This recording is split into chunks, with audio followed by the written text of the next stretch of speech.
અધ્યાય 2 સાંખ્યયોગ સંજય કહે છે, આંખમાં આંસુ અને હૃદયમાં શોક તથા વિષાદ ભરેલ અર્જુનને મધુસૂદને એટલે કે કૃષ્ણે આમ કહ્યું, હે અર્જુન, યુદ્ધભૂમિમાં આ સમયે તને આવા વિચારો ક્યાંથી આવી રહ્યા છે?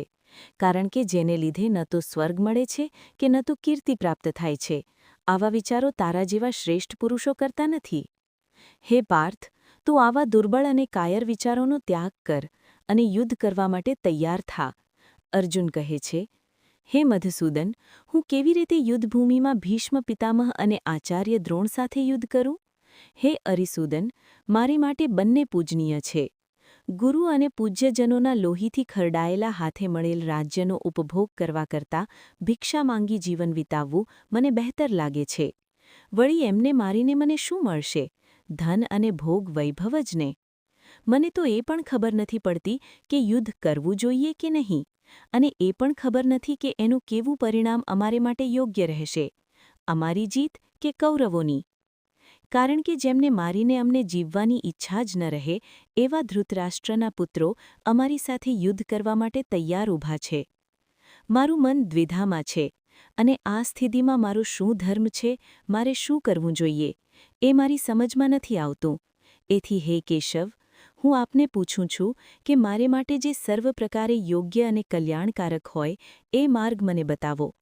હું આપનો શિષ્ય છું અને આપની શરણમાં આવ્યો છું. સુખ સમૃદ્ધિથી ભરેલ પૃથ્વી તો શું, સ્વર્ગનું સામ્રાજ્ય પણ મને મળી જાય તો પણ મારો શોક ટળે એમ નથી.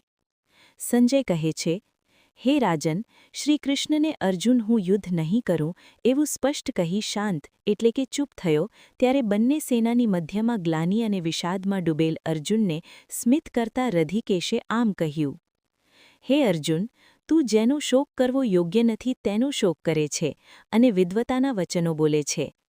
પંડિતો જીવતા હોય કે મૃત્યુ પામ્યા હોય એ બંને માટે આંસુ નથી વહાવતા, જ્યારે તું તો એમને માટે શોક કરી રહ્યો છે જેઓ હજુ જીવે છે. અને વળી એવું થોડું છે કે ભૂતકાળમાં મારું તારું કે આ યુદ્ધમાં સામેલ રાજાઓનું કદી મૃત્યુ જ ન થયું હોય અથવા ભવિષ્યમાં પણ કદી મૃત્યુ થવાનું જ ન હોય. જેવી રીતે મનુષ્યનો દેહ એટલે કે શરીર બાળક બને છે, યુવાન બને છે અને અંતે વૃદ્ધાવસ્થાને પામે છે, તેવી જ રીતે જીવનનો અંત આવ્યા પછી તેને બીજા શરીરની પ્રાપ્તિ થાય છે. એથી બુદ્ધિમાન લોકો મોહિત થઈને શોક કરવા નથી બેસતા.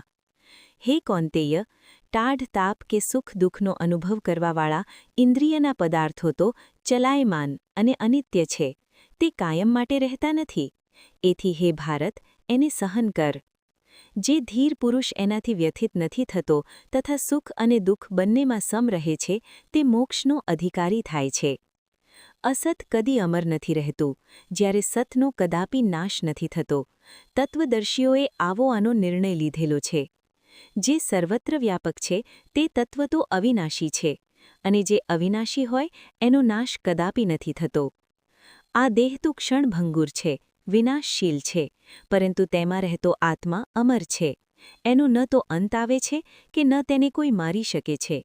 એથી હે ભારત, તું યુદ્ધ કર. જે આત્માને વિનાશશીલ સમજે છે તથા તેને મારવા ઈચ્છે છે તે નથી જાણતું કે આત્મા ન તો કદી જન્મે છે કે ન કદી મરે છે. આત્મા તો અજન્મા, અવિનાશી અને અમર છે. શરીરનો નાશ ભલે થાય, પરંતુ આત્માનો નાશ કદાપી નથી થતો. હે પાર્થ, જે આત્માને અવિનાશી, નિત્ય અને અજન્મા માને છે તે કોઈનો નાશ કેવી રીતે કરી શકવાનો છે, અને તે પોતે પણ કેવી રીતે મરી શકવાનો છે?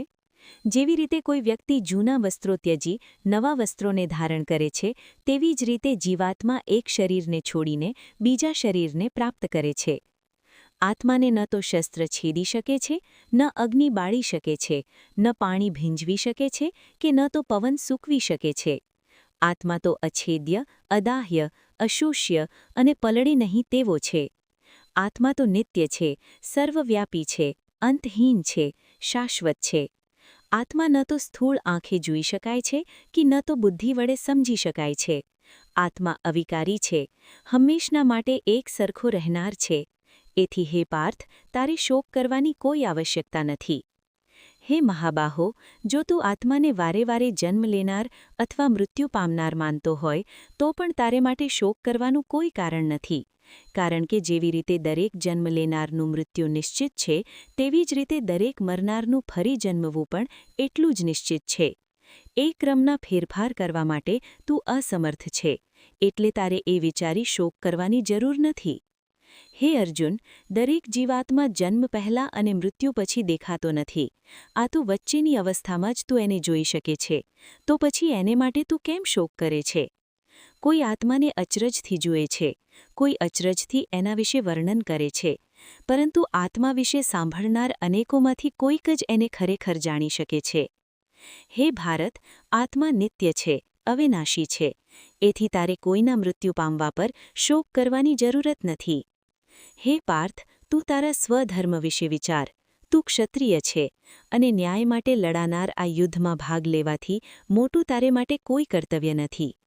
હે અર્જુન, સ્વર્ગના દ્વારસમૂહ આવું યુદ્ધ લડવાનું સૌભાગ્ય કોઈ ભાગ્યવાન ક્ષત્રિયને જ મળે છે. જો તું યુદ્ધ નહીં કરે તો તારા સ્વધર્મનું પાલન ન કરવાથી અપકીર્તિ અને પાપનો ભાગીદાર થઈશ. લોકો તારી બદનામી કરશે, તારી અકીર્તિની વાતો કરતા થાકશે નહીં. તારા જેવા પ્રતિષ્ઠિત વ્યક્તિ માટે અપયશ મૃત્યુ કરતાં પણ બદતર સાબિત થશે. આજે તારા સામર્થ્યની પ્રશંસા કરનારા મહારથી યોદ્ધાઓ તને યુદ્ધમાંથી ભાગી ગયેલો ગણશે અને એમની નજરમાંથી તું કાયમ માટે ઉતરી જઈશ. તારા પ્રતિસ્પર્ધીઓ તારી નિંદા કરશે અને તને ન કહેવાના કટુ વચનો કહેશે.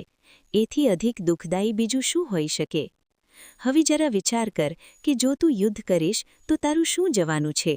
જો તું યુદ્ધ કરતા મૃત્યુ પામીશ તો તને સ્વર્ગ મળશે, અને જીવતો રહીશ એટલે કે વિજય પ્રાપ્ત કરીશ તો વિશાળ સામ્રાજ્યનો અધિકારી બનીશ. એથી હે કૌંતેય, ઉઠ. સુખ દુઃખ લાભ હાનિ જય પરાજય બધાને સમાન ગણી યુદ્ધ માટે તત્પર બન. એમ કરવાથી તો પાપનો ભાગીદાર નહીં થાય. મેં અત્યાર સુધી જે વાત કરી તે જ્ઞાનની દૃષ્ટિએ કરી. હવે કર્મની દૃષ્ટિએ પણ તને સમજાવું, જેથી તારા કર્મોના ફળને લઈને જો તને કોઈ ભય હોય તો તેનાથી તું મુક્ત થઈ જાય. કર્મયોગના હિસાબે કરેલું કોઈ પણ કર્મ વ્યર્થ નથી જતું. આ ધર્મનું થોડું પણ આચરણ મોટા ભયથી મનુષ્યને બચાવે છે. જે કર્મયોગને અનુસરે છે એની બુદ્ધિ એક લક્ષ્ય પર સ્થિર રહે છે, જ્યારે યોગથી વિહીન વ્યક્તિની બુદ્ધિ અનેક લક્ષ્યવાળી હોય છે, અર્થાત વિભાજિત હોય છે.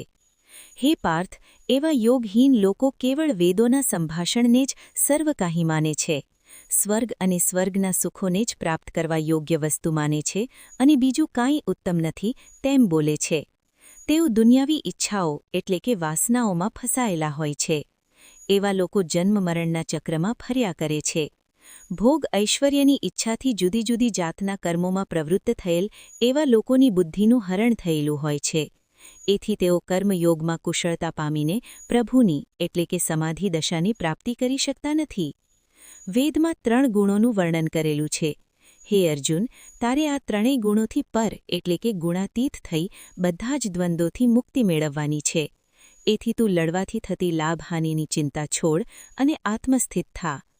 જેવી રીતે સરોવરનું પાણી મળી જાય તેને કૂવાના પાણીની જરૂરિયાત રહેતી નથી, તેવી જ રીતે જેણે બ્રહ્મનું જ્ઞાન મેળવી લીધું હોય તેને પછી વેદનું અધ્યયન કરવાની જરૂરત નથી રહેતી. એક વાત બરાબર સમજી લે કે તારો અધિકાર માત્ર કર્મ કરવાનો છે, એનું કેવું ફળ મળે તેના પર નથી. એથી ફળ મેળવવાની આશાથી કોઈ કર્મ ન કર. જો તું ફળ મેળવવા માટે કર્મ કરીશ તો તને કર્મમાં આસક્તિ થશે. એથી હે ધનંજય, કર્મની સફળતા કે નિષ્ફળતા બંનેમાં સમાન ચિત્ત રહીને તથા કર્મના ફળની આશાથી રહિત થઈને કર્મ કર. એમ કરવાને સમત્વને યોગ કહે છે. આ રીતે એટલે કે ફલેચ્છાથી રહિત અને સમબુદ્ધિથી કરાયેલ કર્મો ફલાશાથી કરાયેલ કર્મો કરતાં અતિ ઉત્તમ છે. એથી સમબુદ્ધિ રાખી કર્મ કરવામાં જ સાર છે. સમબુદ્ધિથી કર્મ કરનાર વ્યક્તિ કર્મથી લેપાતો નથી અને તે પાપ અને પુણ્યથી પર થઈ જાય છે. એથી હે પાર્થ, તારી સમત્વના આ યોગમાં કુશળતા મેળવવી. કર્મબંધનથી છૂટવાનો એ જ ઉપાય છે. જે વ્યક્તિ સમબુદ્ધિથી સંપન્ન થઈને ફળકર્મનો ત્યાગ કરે છે તે જન્મ મરણના ચક્રથી છૂટી જઈને પરમપદની પ્રાપ્તિ કરે છે. જ્યારે તારી બુદ્ધિ મોહરૂપી અંધકારથી ઉપર ઉઠશે ત્યારે આ લોક અને પરલોકના બધા ભોગ પદાર્થોથી તને વૈરાગ્ય પેદા થશે. અત્યારે વિવિધ ઉપદેશ સુણવાથી તારી મતિ ભ્રમિત થઈ છે. જ્યારે તે પરમાત્મામાં સ્થિર થઈ જશે ત્યારે તું પરમાત્માની સાથે સંયોગ એટલે કે યોગ સ્થિતિ કરી શકીશ. અર્જુન કહે છે, હે કેશવ, જેમની બુદ્ધિ સમાધિમાં સ્થિર થઈ ચૂકી છે એ પુરુષ કેવો હોય છે, એના કેવા લક્ષણો હોય છે, તે કેવી રીતે પોતાનો જીવન વ્યવહાર કરે છે? ભગવાન કહે છે, હે પાર્થ, જ્યારે વ્યક્તિ પોતાના મનમાં ઉઠતી બધી જ કામનાઓને ત્યાગી દે છે અને પોતાના આત્મામાં સ્થિતિ કરે છે ત્યારે તે સ્થિતપ્રજ્ઞ કહેવાય છે. સ્થિતપ્રજ્ઞ પુરુષનું મન ન તો દુઃખમાં વિચલિત થાય છે કે ન તો સુખની સ્પૃહા કરે છે. એનું મન રાગ, ભય અને ક્રોધથી મુક્ત થયેલું હોય છે. સુખ કે દુઃખ બંનેમાં તેની પ્રતિક્રિયા સમાન હોય છે. ગમતી સારી વસ્તુ મળવાથી તે ન તો પ્રસન્ન એટલે કે સુખી થાય છે કે ન તો એના અભાવે એટલે કે વસ્તુ ન મળે તો વિષાદગ્રસ્ત એટલે કે દુઃખી થાય છે. તેની બુદ્ધિ સ્થિર થયેલી હોય છે. જેવી રીતે કાચબો પોતાના અંગોને અંદરની તરફ સંકેલી લે છે, તેવી રીતે તે પોતાની ઇન્દ્રિયોને વિષયોમાંથી કાઢી આત્મામાં સ્થિર કરે છે. ત્યારે તેની બુદ્ધિ સ્થિર થાય છે. જો વિષયોનો, ભોજન વગેરેનો ત્યાગ કેવળ બાહ્ય એટલે કે બહારનો ત્યાગ હોય તો એવા ત્યાગ કર્યા છતાં અંદરથી તેનો ઉપભોગ કરવાની ઈચ્છા યથાવત રહે છે. પરંતુ પરમાત્માનો સાક્ષાત્કાર થયા પછી એ પદાર્થોના ઉપભોગની ઈચ્છાનો પણ અંત આવે છે. હે કૌંતેય, ઇન્દ્રિયો એટલી ચંચળ છે કે સાવધાનીથી ઇન્દ્રિયોનો સંયમ કરી અભ્યાસ કરનાર વિદ્વાન મનુષ્યના મનને પણ પરાણે ઇન્દ્રિયો હરી લે છે અને બળાત્કારે વિષયો તરફ ખેંચે છે. હે અર્જુન, એથી સાધકે પોતાની ઇન્દ્રિયોનો સંયમ કરી મારું એટલે કે પરમાત્માનું ધ્યાન કરવું જોઈએ.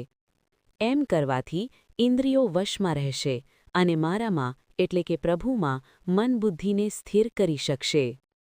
વિષયોનું ચિંતન કરવાવાળા મનુષ્યનું મન એ પદાર્થોમાં આસક્ત થઈ જાય છે અને એની જ કામના કર્યા કરે છે. ભોગ પદાર્થોની ઈચ્છા કામના થઈને કામનો જન્મ થાય છે. જ્યારે તે પદાર્થો નથી મળતા ત્યારે તે ક્રોધિત થઈ જાય છે. કામના કામમાંથી ક્રોધનો જન્મ. ક્રોધ થવાથી એનું વિવેક ભાન જતું રહે છે. એને સારા નરસાનું ભાન રહેતું નથી અને એને સ્મૃતિભ્રમ થાય છે. મૂર્ખતાથી સ્મૃતિ નાશ થાય છે અને સ્મૃતિ નાશથી બુદ્ધિ નાશ થાય છે. એવો ભ્રમિત ચિત્તવાળો મનબુદ્ધિવાળો મનુષ્ય પોતાનો સર્વનાશ નોંધે છે. જ્યારે એથી ઉલટું ઇન્દ્રિયોને રાગ અને દ્વેષથી મુક્ત કરી પોતાના વશમાં કરનાર મનુષ્યને અંતઃકરણની પ્રસન્નતા અને શાંતિની પ્રાપ્તિ થાય છે. એથી ન કેવળ એના બધા દુઃખોનો અંત આવે છે, પરંતુ પ્રસન્ન ચિત્ત થયેલા એવા પુરુષની બુદ્ધિ પરમાત્મામાં હંમેશ માટે સ્થિર બને છે. જેની ઇન્દ્રિયો સંયમિત નથી એની બુદ્ધિ સ્થિર રહી શકતી નથી અને એમ થવાથી એનામાં શાંતિ પેદા થતી નથી. એવો વ્યક્તિ શાંત કેવી રીતે બની શકે? અને જે શાંત ના બને તેને વળી સુખ કેવી રીતે મળે? જેવી રીતે નૌકાને હવા ખેંચી જાય છે, એવી રીતે ભટકતી ઇન્દ્રિયો તેના મનને ખેંચી જાય છે. એની બુદ્ધિનું હરણ કરી લે છે. એથી હે મહાબાહો, જેની ઇન્દ્રિયો વિષયોમાંથી નિગ્રહ પામી છે, એમની જ બુદ્ધિ સ્થિર રહે છે. સંસારના ભોગોપભોગો માટે સામાન્ય મનુષ્યો પ્રવૃત્તિ કરતા દેખાય છે ત્યારે મુનિ એ માટે તદ્દન નિષ્ક્રિય રહે છે. અર્થાત જે લોકો માટે દિવસ છે તે એને માટે રાત્રિ, નિષ્ક્રિય રહેવાનો સમય છે. એવી જ રીતે જે લોકો માટે રાત્રિ છે તે મુનિ માટે દિવસ. એટલે કે અર્થાત જેને માટે સામાન્ય મનુષ્યો પ્રયત્ન નથી કરતા તે પરમાત્માની પ્રાપ્તિ માટે મુનિ પ્રયત્ન કરે છે. જેવી રીતે સરિતાનું જળ સમુદ્રને અશાંત કર્યા સિવાય સમાઈ જાય છે, તેવી જ રીતે સ્થિતપ્રજ્ઞ પુરુષમાં ઉત્પન્ન થતી વૃત્તિઓ કોઈ વિકાર પેદા કર્યા વિના શાંત થઈ જાય છે. એને વૃત્તિઓ ચલિત નથી કરતી.